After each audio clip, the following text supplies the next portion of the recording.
Hi guys.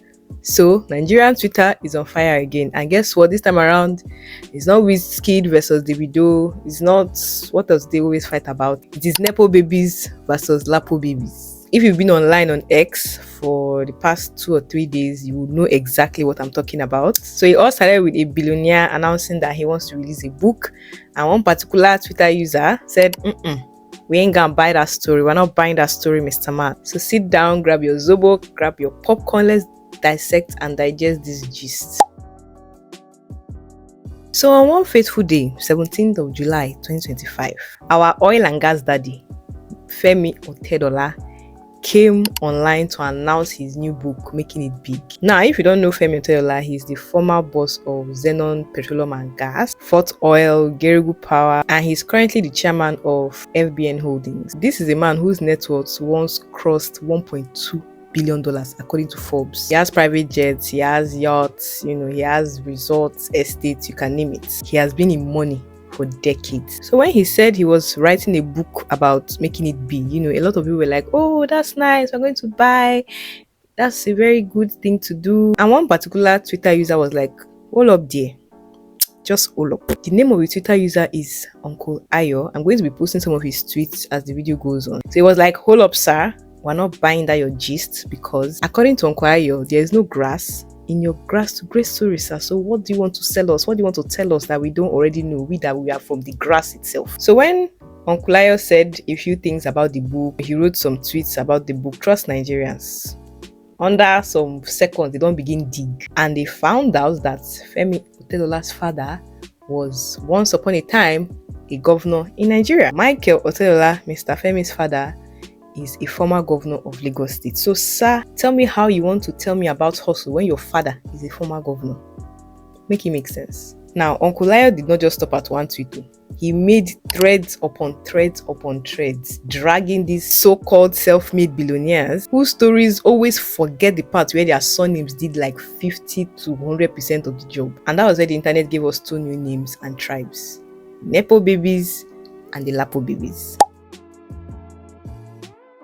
So who or what is a Nepo baby? According to Nigerian Twitter, Nepo stands for numerous, endless privileges and opportunities. A Nepo baby is someone born into wealth or affluence, someone whose family surname has already given them head starts in life. Exhibit A, Davido, whose father is already a billionaire, DJ Copy, Temi Otedola, the Okoya children. You know the people I'm talking about. These people have access to opportunities that most of us cannot even imagine. Like their father's contact list is already their CV. Now for Lapo baby, Nigerians, you people are very, very creative. Lapo means little access to privileges and opportunities. A Lapo baby is the opposite. They are born into struggle, no safety net, and no big surname. They'll send CVs with 9 job rejections and like 50 scam interviews. And by the way, the name Lapo comes from Lapo Microfinance Bank, that particular bank that used to give loans to people hustling in Alaba, Idumota, people that want to start their small business but they don't know where to get capital from. That particular bank.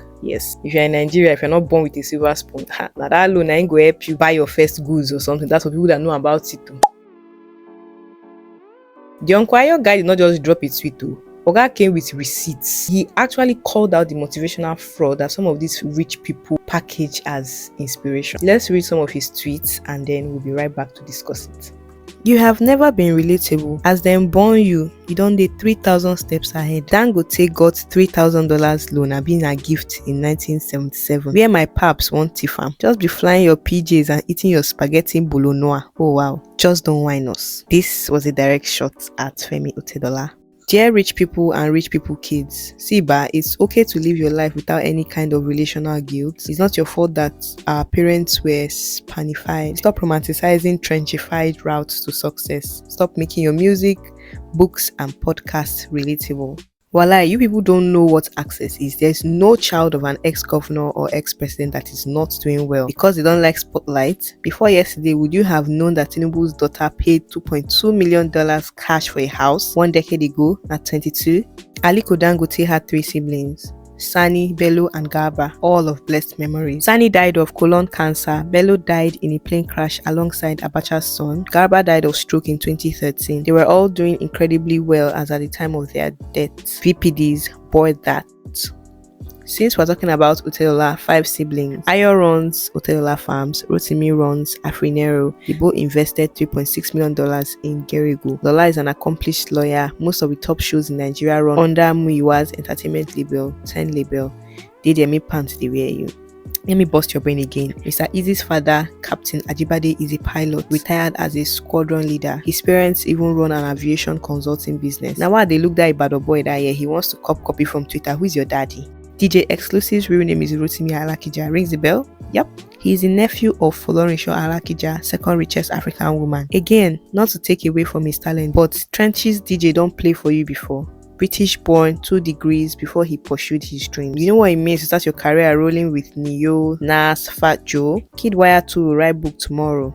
You know how his father came about the Lajis of Banana Island, from unfettered access to Abacha, the original king of nightlife, you people. Wole Soyinka's uncle is Fela's father. Herbert Macaulay, that Egbon wey dey, I think he wanted to say 1 naira note, is the grandson to Ajayi Crowther and also Fela's great grandfather. Because Fela dey follow na smoky book, you think he's a common man. Don't let anybody write book for you.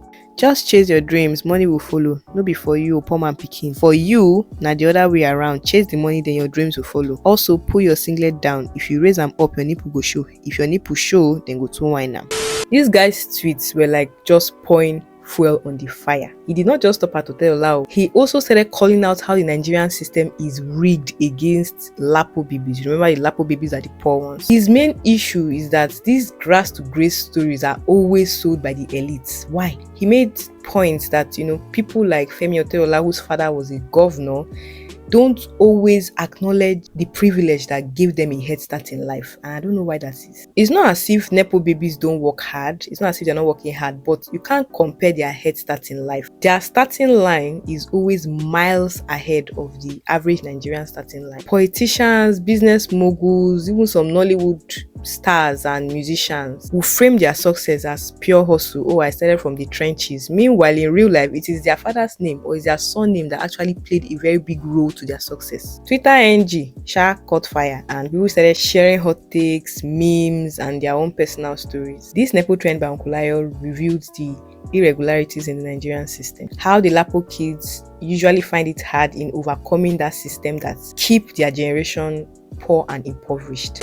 Trust some people, they defended Nepo babies, saying talent still matters. Some other people said, they're Nepo babies and so what? Privilege is not enough, you still need hustle to stay on top. But the louder voice on Twitter was about how the system favors the connected people. And people related, they started posting their own stories, their own takes, while some unserious Nigerians, because we always have unserious Nigerians, they turn their pain into memes and premium content. Now, one of the dopest parts of Uncle Ayo's threads was his advice to Lapo babies. He was like, try hustle. If you're a Lapo kid, try hustle, but don't kill yourself. Don't compare yourself to these people. You are not like them.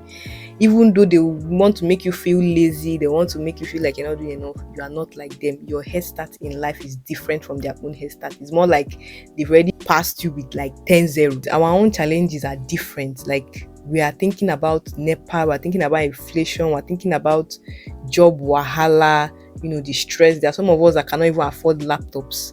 There are some of us that cannot even afford to save up our salaries. There's a particular post I saw on Twitter, I'm going to post it, where the lady was like, I don't think some people are aware that it's not everybody that has the privilege of owning a laptop.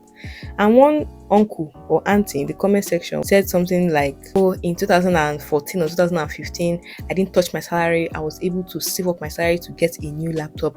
And me, I quoted the tweet. I'm like, do you think it's everybody that has that privilege to not touch their salary? Are you even aware that being able to save up your salary and not touching it is a privilege? There are some people that will receive their salaries and they're sending the money to their sick mom in the village, or their sick dad, or they are paying hospital bills, or even they themselves, they are sick, or they are doing things with that money. They don't have that privilege of keeping their salary, saving it up for something because there's food at home. So if you say things like that, you sound insensitive and you don't have sense. The koko is keep pushing, and don't let society's rigged game make you feel less or lazy or something, because there are always some people that will always say nonsense to make you feel lazy. Nigeria's system and economy can make you feel like you're not doing enough when in real life you are doing 110%. Focus on your own race, make your own money, and set your kids up for the best so that they don't start from scratch like you did. So finally, Femi Otedola's book, it will surely inspire some people, but it reminded us that success without context can be misleading sometimes. And Uncle Ayo's threads, the things that he exposed, he did not just drag billionaires. He pulled back the curtain on the lies that we tell about success, privilege, and hustle in this country. If you benefited from the system, please say it with your full chest. Don't be scared. Nobody's going to beat you. If you have a father somewhere that, helped you get to where you are, look at someone like Davido, say it with your full chest. And if you're a Lapo baby, you are grinding with no safety net, please remember this. You are not lazy, you're not behind, you are just Lapo and you are doing your best. So guys, tell me in the comment section, are you team Lapo? Are you team Nepo? Or are you team abeg me I just want job? Please like this video if you have ever written a CV on your phone. Subscribe to my channel if you have ever borrowed money from Palmpay or Fair Money and all those loan apps, and please share this video to somebody that would be delighted to watch and understand the whole Nepo baby versus Lapo baby drama. I'll see you guys in my next video. Bye.